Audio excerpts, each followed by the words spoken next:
des ressentis, des visions de personnes, par exemple, où je ne sais pas si c'était une personne qui est venue pour que je l'aide à passer, ou si c'était au contraire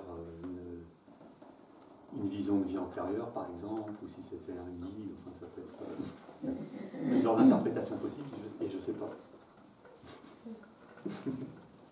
Mais après, effectivement, il y a des choses où, rétrospectivement, je me dis que c'était des libérations. Aujourd'hui, tu l'as pas fait exprès.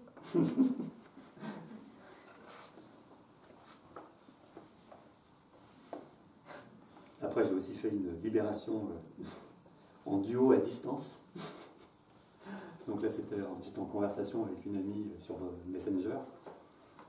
Et puis tout d'un coup, cette amie parlait justement d'une âme qui tournait autour d'elle. Enfin, il y en avait deux, c'était une femme et puis un enfant. Et c'était des âmes qui la suivaient depuis longtemps, qui occupaient une maison qu'elle avait habitée quelques années auparavant, et qui était toujours un petit peu autour d'elle quand même. Et à l'époque, quand elle vivait dans cette maison, elle sentait que ses présences. Et les d'autres personnes qui étaient autour d'elle les sentaient aussi. Elle n'était pas toute seule à les sentir. Mais à l'époque, elle ne savait pas qu'elle pouvait les libérer. Enfin, elle ne savait pas que ça pouvait se faire, que ça existait. Donc ça traînait depuis des années.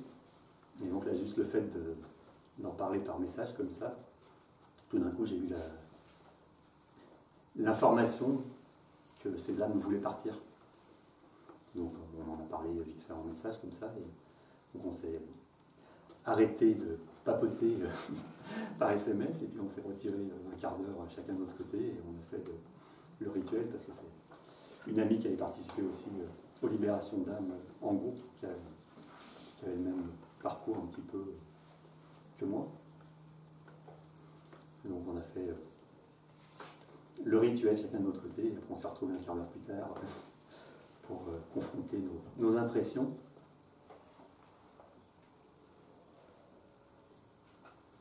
Donc là, sur le moment, on n'était pas sûr, on n'avait pas d'informations particulières, comme quoi ils étaient montés ou pas.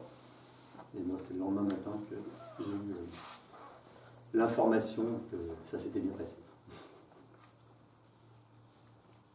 Du coup, tu l'as eu comment Tu l'as eu comment, l'information ? Une certitude. D'accord. Ouais, c'est difficile à expliquer, mais c'est Oui, tout d'un coup, c'est... Moi, je comprends. Oui, tout d'un coup, tu repenses... en fait, c'est un mélange de choses, quoi. Tu repenses à ça, mais c'est pas toi qui y repenses, en fait. La pensée te vient, et en même temps que la pensée te vient, tout d'un coup, tu te sens léger, ou je sais pas quoi, tu sais que c'est fait, quoi. Que c'est bon. C'est pas... j'essaye de me rappeler, ou quelque chose comme ça vient tout seul, et il faut accepter qu'il y a des moments, ce genre d'information, c'est un message.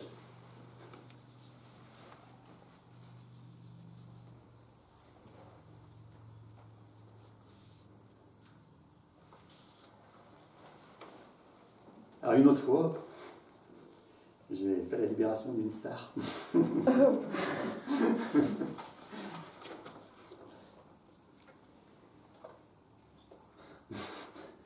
Elle n'est pas hyper connue, mais elle était connue quand même. Donc c'était une chanteuse qui s'appelle Lassa de Sela, Lassa de Sela. Elle prenait plutôt le nom de celle de Lassa tout court. Donc c'est une chanteuse, je crois, argentino, elle était de plusieurs origines, sud-américaine, québécoise, elle vivait au Québec. Et donc elle est décédée en 2010 d'un cancer du sein. Et alors que j'écoutais un de ses disques, tout d'un coup sur un morceau précis, j'ai ressenti une émotion vive, des frissons, enfin je me suis senti vraiment, rien que d'en parler, ça me fait quelque chose. l'émotion, à faire venir les larmes et tout.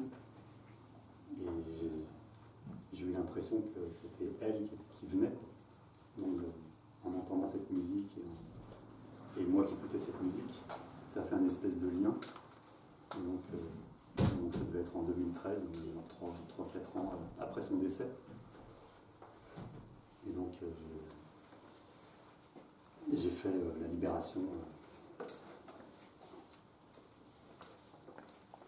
Donc ça a été très intense, très doux et en même temps douloureux parce qu'on ressent une douleur malgré tout par rapport au décès et au fait d'être parti assez tôt à cause d'une maladie parce qu'elle était jeune. Et en même temps, une fois que c'était fait, une joie, une gratitude, un sentiment de libération et de se sentir heureux quelque part, heureux d'avoir pu contribuer à ça et de sentir que l'âme peut continuer à réussir à passer une étape.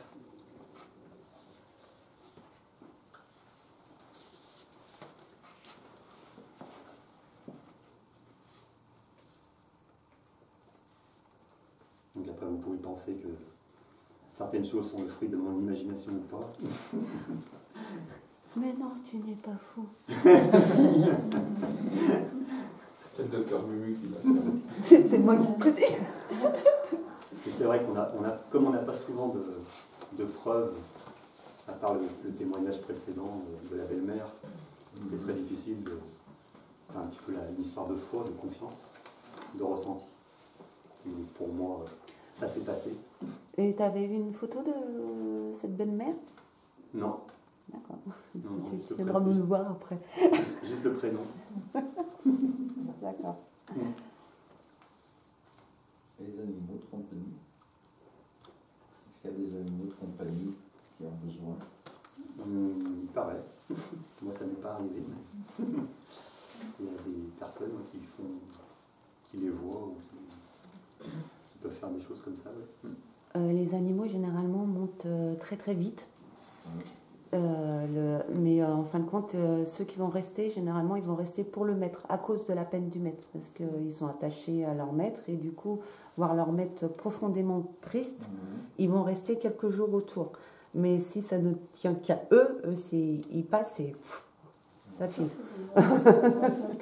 Voilà, donc ça peut arriver qu'il y en a certains qui tournent. Moi, ça m'arrive d'en voir en clairvoyance passer. Mais sinon, dans la majorité des cas, ils partent très, très vite. Après, ça peut arriver. Mais ceux qui restent un petit peu, c'est pour le maître. Parce que le maître est triste. Voilà, mais sinon, ils n'ont pas la même vision de l'amour que nous. Donc, et c'est un petit peu comme pour des âmes d'humains qui ne partent pas aussi, qui sont coincés à cause de la peine des vivants.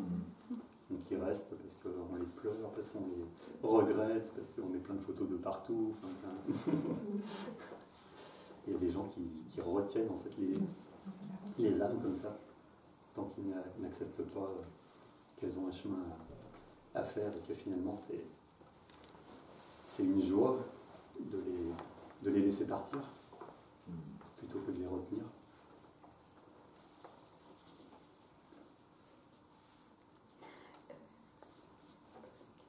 Parce qu'au début, tu faisais la différence entre les passeurs d'âme et la libération et les passages. Et du coup, toi, tu parles plus des libérations. Oui. Et comment tu mélanges les deux, en fait? Bonjour.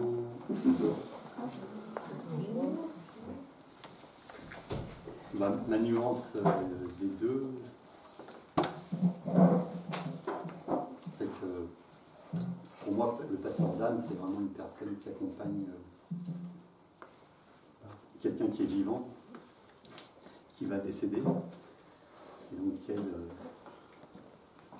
son âme a passé. Après, moi je le fais pas, donc je ne peux pas dire exactement, mais après je ne sais pas au niveau de l'âme, dans ce cas-là, si elle est demandeuse ou pas. Ouais. Parce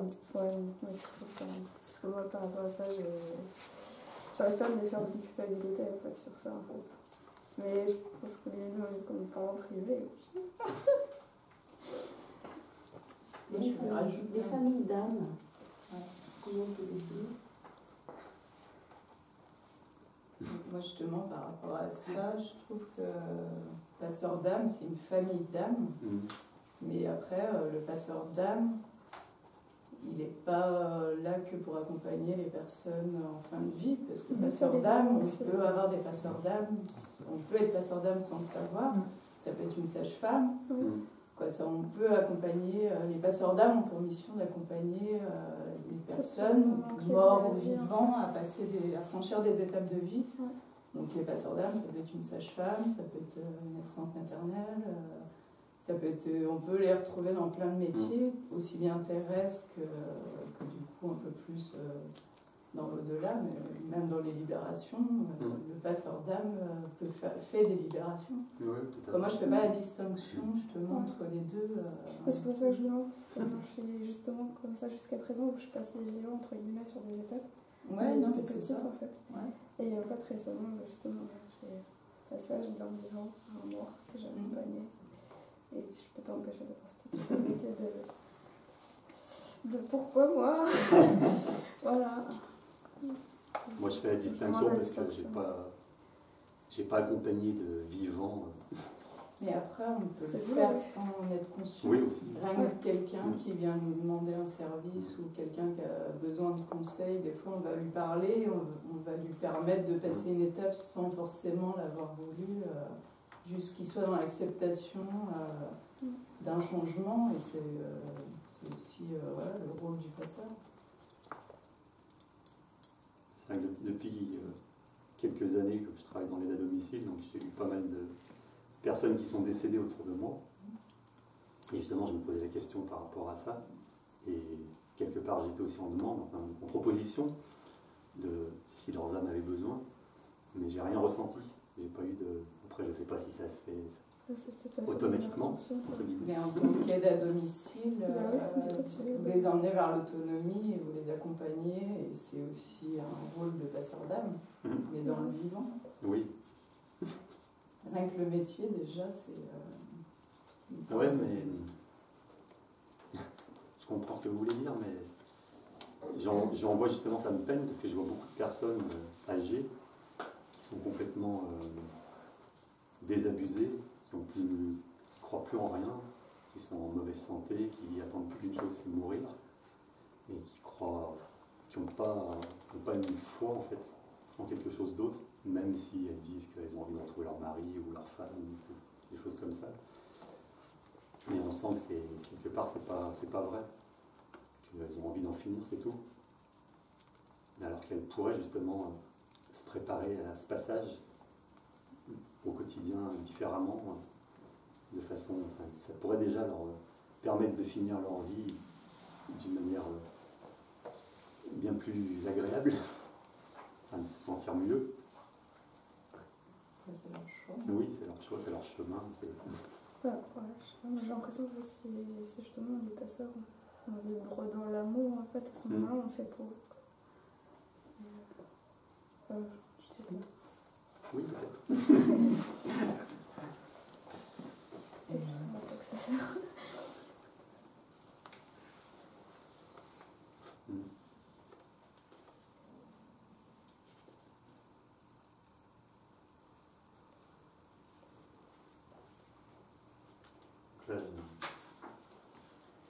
Une libération que j'avais faite aussi qui m'avait beaucoup ému.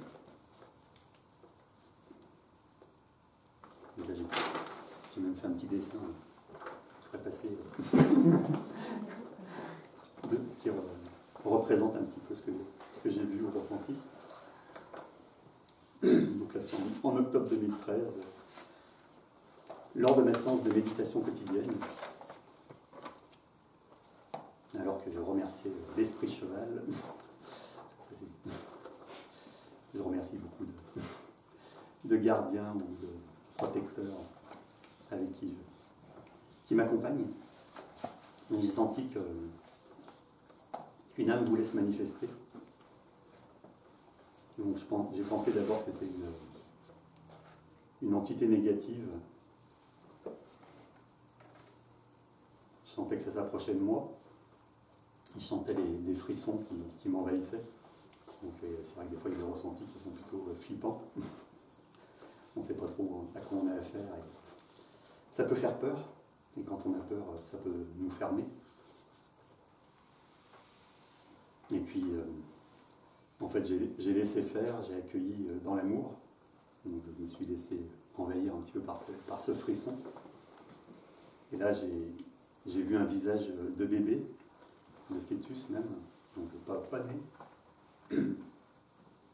qui était encore dans le ventre de sa mère. Je voyais ses membres qui bougeaient un petit peu, mais je voyais surtout sa tête donc dans mon esprit. Je n'étais pas en image à l'intérieur de moi. Je ne le voyais pas devant comme ça. Et puis, je lui ai donné de l'amour, je l'ai serré dans mes bras. Donc là, c'est un petit peu comme je disais tout à l'heure, c'est à la fois l'imagination et puis finalement, on le ressent vraiment. Un petit peu comme si ça se matérialisait de manière immatérielle, mais comme si on ressentait une énergie, quelque chose comme ça. Donc on a vraiment l'impression de serrer, de faire un câlin. Et puis après, j'ai senti une silhouette sombre qui s'approchait. Donc je l'ai laissé venir. Et j'ai vu le visage d'une femme. Donc c'était la mère, qui était avec des cheveux longs, bruns. Et elle avait l'air triste, en souffrance. Elle avait ses cheveux avec des mèches qui passaient devant son visage. Donc elle avait même une cicatrice ou une balafre sur une joue. Donc je l'ai serré contre moi aussi et j'ai vraiment ressenti sa peine, sa douleur d'avoir... parce qu'en fait, c'était... apparemment, elle avait été assassinée. Donc ça, je l'ai su plus tard par une amie médium. Parce qu'on avait travaillé sur ce cas, en fait, avant.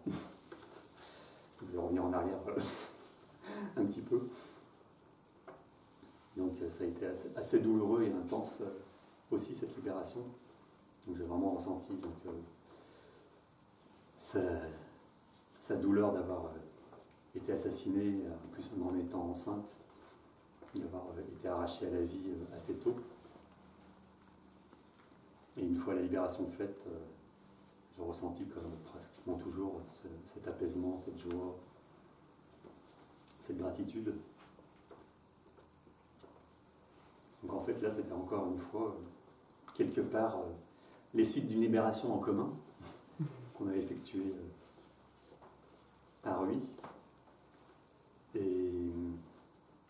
Mais là c'était un peu particulier parce qu'en fait on avait fait une libération qui s'était bien passée. Mais moi je ressentais que dans le site à proximité il y avait quelque chose qui m'attirait. Donc il y avait déjà un vestige, une espèce de ruine, on ne savait pas trop ce que c'était, qui était un peu étrange. Et puis j'y suis retourné plusieurs fois parce que ça m'appelait, je sentais quelque chose. Donc cet ami médium il est allé aussi une fois avec moi, on essayait de ressentir des trucs. Et puis c'était assez compliqué, on ne sentait pas grand chose. Puis finalement. C'est pour Olivier, c'est pour le passage. C'est le signe.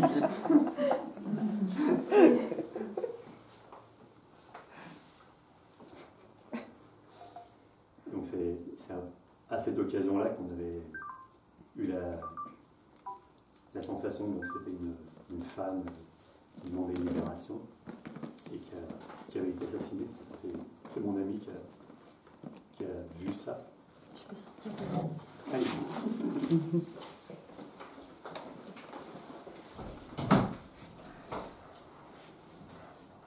Et donc voilà, donc elle aurait été assassinée par son mari. On n'en sait pas plus, mais à la limite, peu importe. L'important, c'était de faire la libération et que ça se passe bien.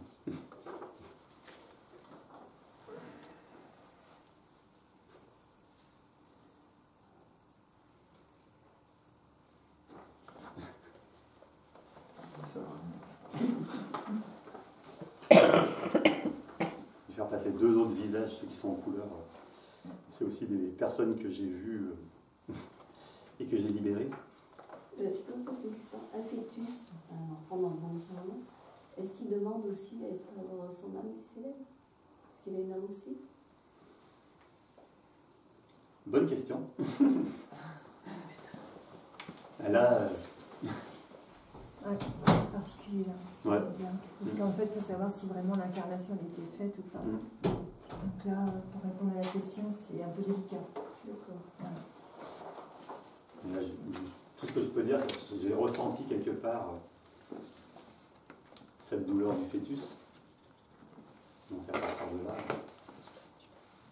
je ne peux pas être certain qu'il était encore là ou pas. Mais...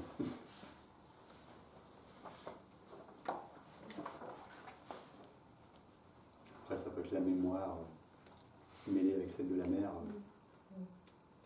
Souvent, on dit que les âmes d'enfants ou morts-nés ou qui sont morts avant la naissance, s'ils étaient déjà là, ils partent. partent. Sa naissance avant, on choisit ses parents, donc c'est pour ça que je me dis. C'est un sujet qui n'est encore pas. Oui.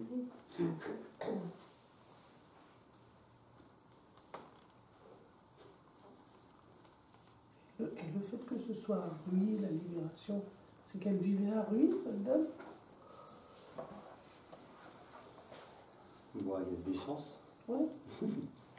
C'est souvent proche d'un lieu où ils ont vécu, pas toujours. Comme la dame du Nord, qui venait de Pologne, je ne sais pas où. D'accord, c'est ça qu'il y avait une quand je viens plus qu'à toi. Et pourquoi le Nord? Hein? Pourquoi le Nord? C'est-à-dire Rose Nord? Pourquoi Nord? C'était du Nord de la... Mais il explique Kamchka, Nanej. Ouais. Ah d'accord. Je n'ai pas écouté. Ah bah bravo. On est chaud. C'est pas.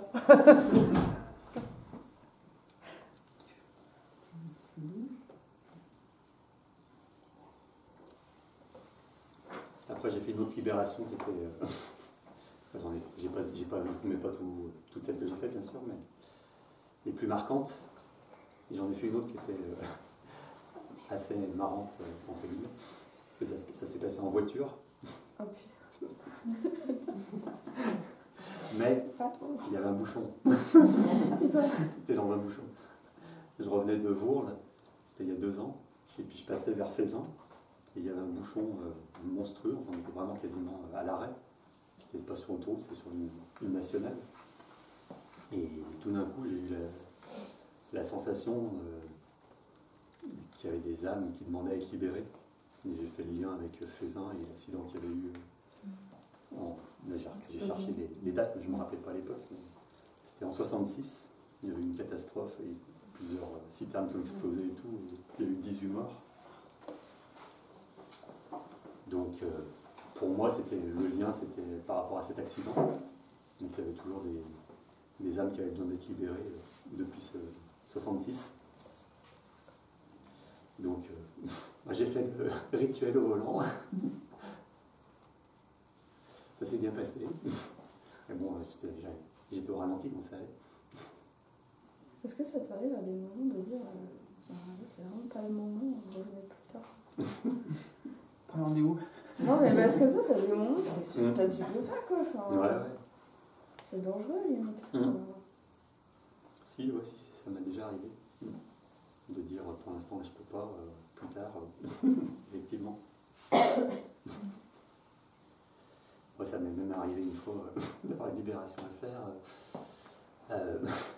quasiment pendant un moment intime.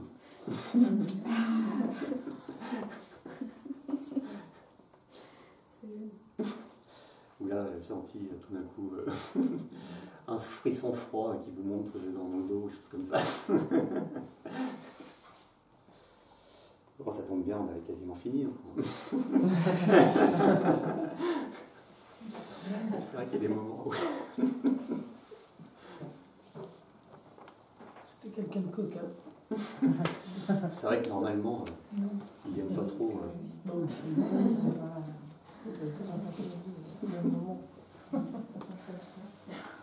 C'était juste un succube qui passait dans le coin.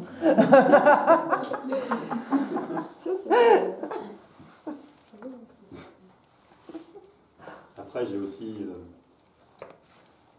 fait des nettoyages, entre guillemets, de lieux, enfin, participer à des nettoyages de maisons, de bâtiments, enfin, de lieux qui étaient occupés par des âmes qui ne veulent pas partir, mais qui sont plutôt gênantes, comme la belle-mère. pire que la belle-mère. Enfin, ce genre d'endroit où on dit qu'on ne se sent pas bien, que c'est lourd, que si on veut faire une activité, ça ne va pas marcher, parce que c'est plombé par ces énergies qui peuvent vous vampiriser, même vos propres énergies à vous. Donc là, c'est un petit peu différent, parce que dans ce cas-là, c'est pas elle qui nous sollicite, c'est plutôt ou les habitants qui ont besoin d'aide, ou on y va pour ça. Donc, après, il y a différentes façons de faire. Il y a des personnes qui font ça vraiment dans l'optique de nettoyer, de débarrasser, de faire partir. Donc ils ne cherchent pas forcément à libérer ces âmes, mais à les faire partir, quoi. Donc à les éjecter d'une façon ou d'une autre pour pas qu'elles reviennent. Donc moi, c'est pas trop ma méthode. J'aurais plutôt tendance à leur proposer, encore une fois, et essayer de leur faire comprendre que c'est pas là leur chemin, qu'elles doivent continuer, qu'ils peuvent partir. Donc à leur faire ressentir justement un bien-être, quelque chose de mieux, pour qu'elles aient envie de quitter ce lieu-là, et leur faire comprendre qu'elles n'ont pas à embêter les vivants, leur essayer de leur faire comprendre aussi qu'elles sont décédées si elles n'ont pas encore compris, parce que c'est souvent le cas. C'est des âmes qui occupent un lieu où elles se sentent chez elles, et elles ne comprennent pas qu'il y a des gens qui viennent se mettre à leur place, faire des choses, casser, réaménager. Donc là, c'est vrai que dans le cas de lieux hantés, entre guillemets, c'est recommandé d'avoir encore plus de protection, parce qu'elles sont parfois pas sympas, voire même agressives. Donc il vaut mieux bien se protéger. Ça se manifeste comment d'ailleurs?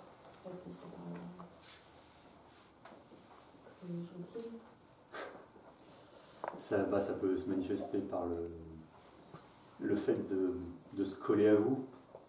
Je ne sais pas si vous êtes familière de ça, mais souvent il y a des âmes qui se collent aux gens pour leur pomper leur énergie. Donc on a une sensation qu'Isabelle connaît bien. J'ai connu, ouais. D'avoir quelque chose sur le dos. Et généralement, à chaque fois, je les avais. Ouais, J'ai parlé intablement. Lors des libérations aussi. Je ne sais pas si tu te rappelles. Oui, oui. Ouais. Ah oui, à chaque fois, tu t'en connais. Oui, je les avais sur moi. Ils m'aimaient bien. Donc, moi aussi, j'ai connu ça un peu. Une sensation très pesante, d'avoir quelque chose sur le dos. C'est vrai qu'on a l'impression que ça veut se nourrir de votre énergie et puis vous empiriser. Donc après, chacun sa manière de se protéger. Ouais, là en ce moment, il y en a des vampires comme ça. Ouais. Il y en a une qui a eu. Il y en a une qui est passée? Ouais. Bah non, mais ça va, il n'a pas besoin de tes services.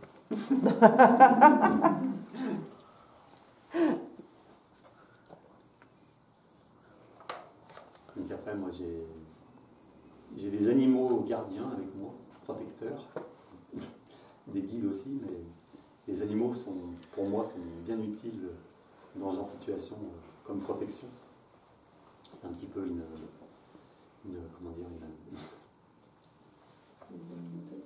un petit peu. C'est une façon de montrer ma force, ma puissance, pour ne pas se faire embêter.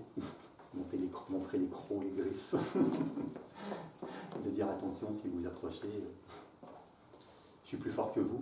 En fait, c'est un petit peu ça, il faut montrer sa puissance déjà, entre guillemets, montrer qu'on est capable de se défendre, qu'ils n'ont pas à nous embêter.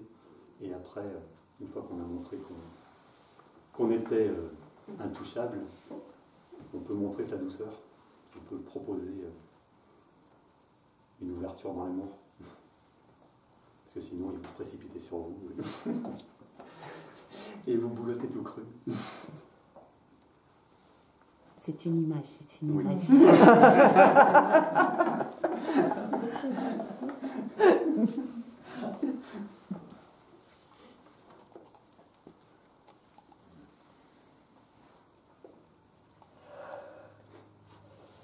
Et donc, c'est vrai que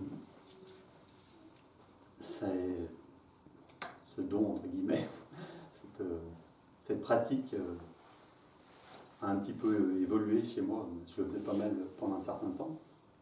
Et puis, ça s'est quasiment arrêté. Maintenant, j'ai plus du tout d'âmes qui viennent me solliciter quasiment. Enfin, ça arrive encore, mais c'est plus du tout de la même manière. Avant, j'avais vraiment l'impression d'avoir une petite histoire, même si elle était toute petite avec chacune, que ce soit une image, que ce soit un nom, que ce soit un ressenti. Alors que maintenant, j'ai l'impression que c'est plus automatique. C'est comme si tout d'un coup, je me dis, j'avais le sentiment qu'une âme voulait être libérée, et juste le fait d'y penser, c'était fait, quoi. Voire même rien à faire, quoi.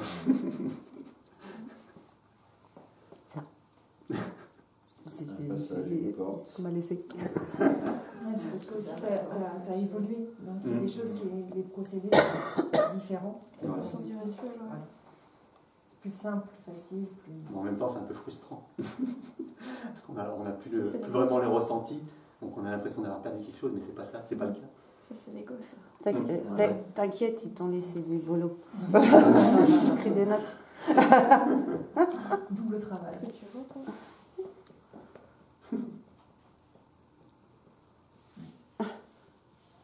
Donc, si vous avez des questions.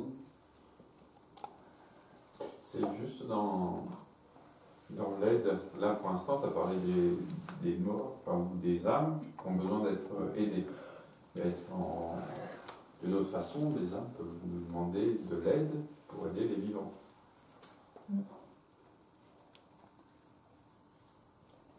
mais ça ne sera pas dans la libération, je pense. Non, mais Ouais, là, ça passera plus par la médiumnité. Hein. Le but de ce matin, enfin, le thème c'était de venir en aide aux défunts. C'est pas forcément que les libérer. Oui, oui.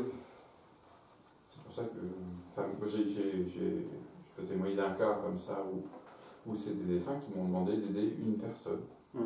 Et ensuite, ils m'ont remercié. Enfin, c'est dans ce sens-là, ou peut-être tu avais des exemples. Bah ça c'est quand ils les envoient en tant que médium, c'est quand ils les envoient. Moi j'ai eu le cas où un défunt cognait toutes les nuits, il cognait contre les meubles et en fin de compte en ayant la consultation et c'est un moment tu vois je fais le truc et tout machin et à un moment je fais mais au fait mais pourquoi vous venez me voir? Parce que du coup, on m'en parlait pas de ça. Et je fais, mais parce qu'on cogne, vous avez des problèmes pour dormir? Elle me fait, oui, c'est ça. Je fais, bah, il faisait exprès de cogner pour qu'ils prennent rendez-vous pour que je puisse donner. Pour lui faire peur ou pour que du Non, coup, c'était pas pour lui faire peur, c'était la faire chier, l'empêcher de dormir, jusqu'à temps qu'elle prenne rendez-vous et que moi je dise ce qu'il y avait à dire. Et le lendemain, elle m'a appelé. Le lendemain, elle m'a téléphoné et tout. Elle m'a dit, bah écoute Marielle, j'ai enfin dormi, ça n'a pas cogné cette nuit. Je dis, bah oui. Il faisait exprès, il me disait, j'ai fait exprès de cogner jusqu'à temps qu'elle ait pris rendez-vous avec moi. C'était le truc. Après, en fin de compte, j'ai pris rendez-vous parce qu'effectivement, j'ai des problèmes de... À la base, on était partis sur autre chose, tu vois. C'est moi, un moment qui arrête, je fais parce que... Tu sais, il me le disait. Il me fait, mais je cogne. Je mais t'es prêt pour dormir et tout. Je fais, t'entends du bruit, c'est pour ça, en fin de compte, tu viens. Il me fait, oui. Je sais pas, voilà. C'est vrai que c'est fréquent que des âmes demandent par l'intermédiaire de médiums. Là, après, c'est pas nous qui nous occupons. C'est pris en charge là-haut. C'est eux qui se démerdent. Je sais pas comment ils font. Ils organisent les rendez-vous, synchronicité, machin, je sais pas. Mais c'est eux qui choisissent le médium, ça c'est sûr. Et ils envoient des messages justement pour aider les personnes, souvent par exemple dans le cadre d'un décès, pour aider un vivant à se remettre d'un décès, un message de au-delà. Là, c'était pour une femme qui avait perdu son mari et son fils dans la même année. Donc c'était des voisins quand j'habitais en Normandie. Et la première nuit où je suis allé voir ma mère, j'ai eu dans mon sommeil la vision de ces deux personnes décédées pour me demander d'aller réconforter la mère.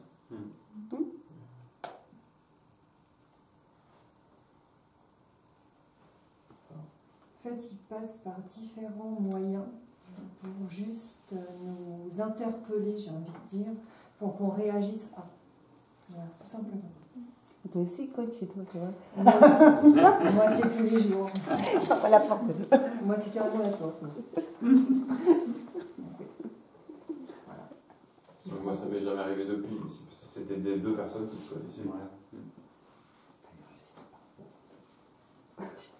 Ouais, ils cherchent le canal pour communiquer. Des fois, ça peut être directement par la bonne personne. Des fois, ils sont obligés de prendre un intermédiaire pour pouvoir faire passer le message, se manifester, taper contre les murs. Ils ont fait ça. C'était fort quand même. Ouais. Parce que je connaissais pas la raison de la visite du tout. Ah, t'avais dit quoi? T'avais rien dit? Non, parce qu'on est parti très vite. Elle m'a dit, voilà, j'ai perdu un ami, machin, mais elle m'a pas parlé des bruits. Ah, ouais, t'avais dit. C'est après où... parce que lui, il me disait, je tape.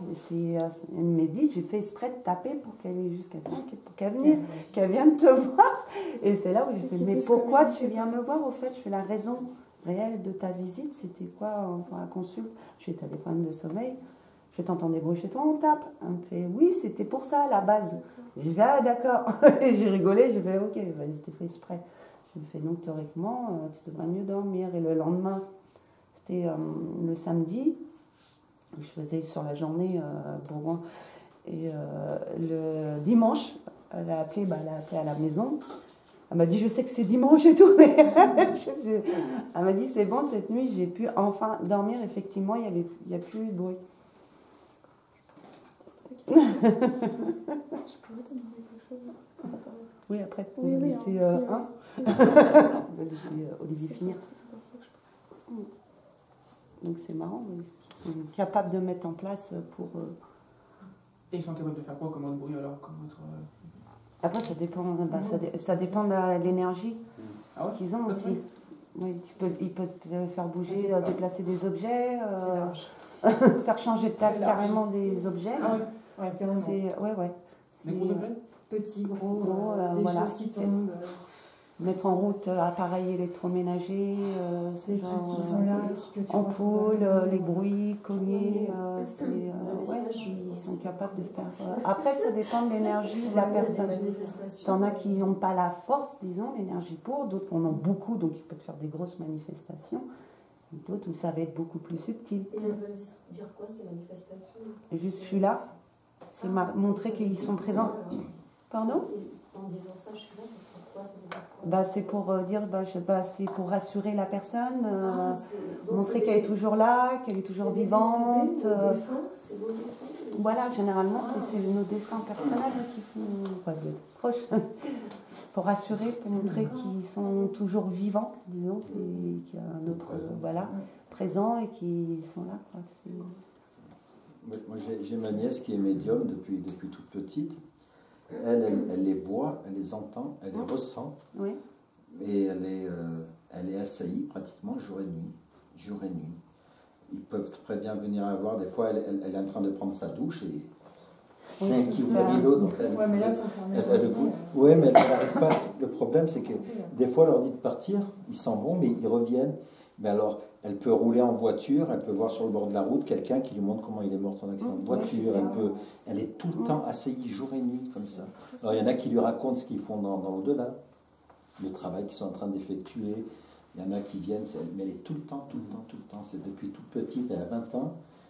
Et depuis, ça ne s'est jamais arrêté, ça s'empire. Mais par contre, elle ne s'intéresse pas. Je lui dis, va voir une médium, essaye de lire quelque chose, un bouquin. Je ne veux rien savoir. Ils sont là, ils viennent. Ça lui fait peur ou Non, elle n'a pas peur. Non. Ah oui, bah tant mieux. Elle n'a pas peur. Des fois, elle est en train de discuter, elle est toute seule dans un coin, elle parle, blablabla, elle est toute seule.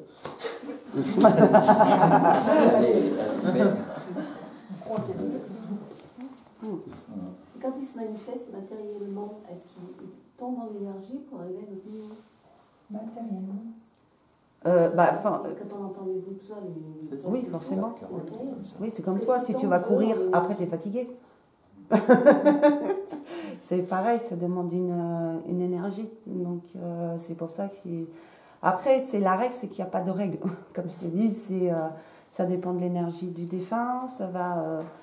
Peut-être qu'il va se concentrer soit sans prendre de ton énergie à toi, de ton énergie vitale pour créer la manifestation, une grosse manifestation. Mais genre après, pendant 3 semaines, tu n'as plus rien parce que lui, les piles sont vidées. Donc c'est du cas par cas, disons. Il n'y a pas de règle précise. La règle, c'est qu'il n'y a pas de règle. C'est ce que je dis toujours. Voilà, tu peux avoir... ça dépend. La personne défunte. Il y en a, ils sont très forts. Hein. Il y en a, ils retournent des trucs. Et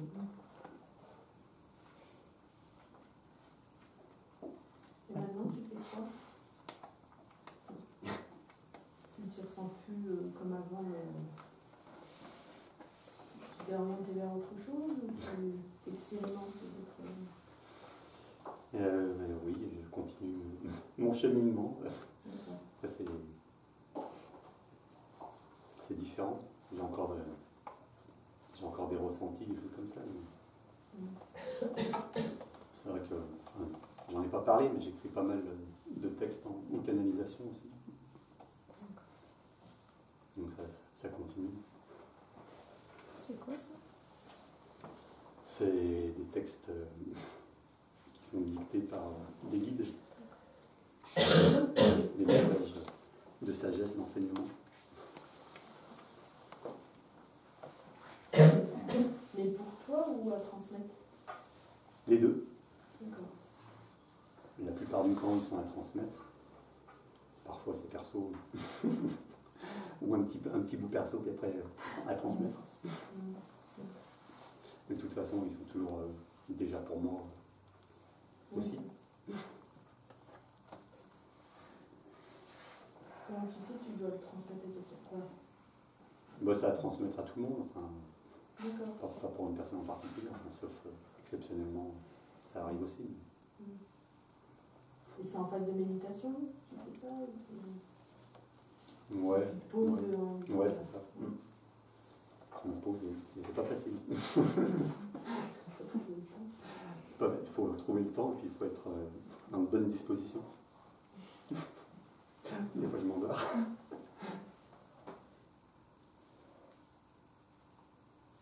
Je me fais engueuler parce que je suis pas assez assidu. Assidu dans les méditations, un truc comme ça. Ouais, enfin, prendre du temps pour être disponible en fait, pour recevoir. Okay. Parce qu'avant, je faisais ma séance de 45 minutes, 30-45 minutes tous les jours. Maintenant, j'ai changé de rythme. Comme je travaille, je peux plus. Et puis, à d'autres moments de la journée, ça me convient moins. Et des heures fixes? C'est vrai qu'ils s'habituent. Enfin, ils aiment bien justement qu'il y ait une espèce de régularité et une plage horaire à peu près identique. C'est bien. C'est pour les passages, tu parles? Les passages d'âme? Pour le contact, quel qu'il soit. Enfin, D'accord. Les... les bureaux sont ouverts de telle heure à telle heure. S'ils voient que tes bureaux à toi sont ouverts de telle heure. De 10 à midi.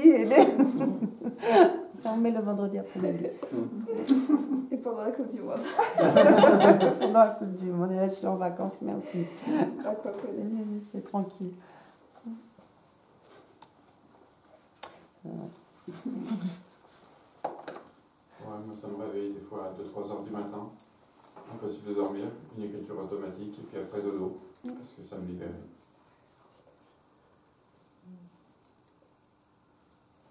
Et c'est quel genre de contenu? C'est adressé à quelqu'un? C'est pour... Non, c'est toujours des messages de mon père. C'est un peu papa. J'avoue toujours la nuit quoi. Parce qu'il n'a pas le choix. C'est ça, en fait, si tu laisses pas de plage horaire, du coup, ils viennent t'emmerder la nuit. Parce que c'est non, parce que ça passe pas, sinon. Le temps terrestre et le temps qu'il y a ailleurs n'est pas le même. Dans la voiture, pas dans la voiture. Ouais, j'en ai, oui. Dans la voiture, tu as. Ouais. Est-ce que c'est plus la nuit parce qu'on libère notre mental? Voilà, bah pour lui, oui. C'est pour ça que c'est en voiture et quand il dort. C'est pour ça que son père disait il n'y a pas le choix. J'ai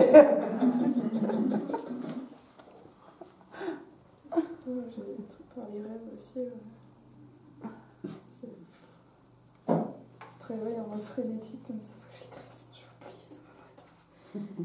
C'est vrai. Non, c'est relax quand tu fais. Enfin, pour moi, c'est relax. L'écriture automatique, t'es à moitié endormi déjà à ce temps-là. Ouais. Et puis tu laisses ta main aller guider sur la feuille. Et puis voilà. T'es toujours incapable des fois. Non, je sors, je prends le temps de tout sortir. Ah oui, parce que toi, ça te réveille et t'as le message pendant que t'écris. En fait. Ouais. Alors que moi, des fois, j'ai des trucs en rêve, j'ai des enseignements, des trucs qui se passent en rêve. Je me réveille et je fais oh, faut que j'écrive parce que là, je comprends pas tout, mais c'est pas grave demain matin, sinon j'oublie. Et non, si j'ai pas écrit, je m'en souviens pas. Mais c'est des messages pour moi ou pour ma mère. Ou... C'est trop fou, différent.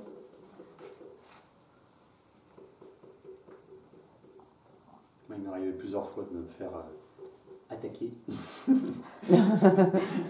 pendant la nuit par des...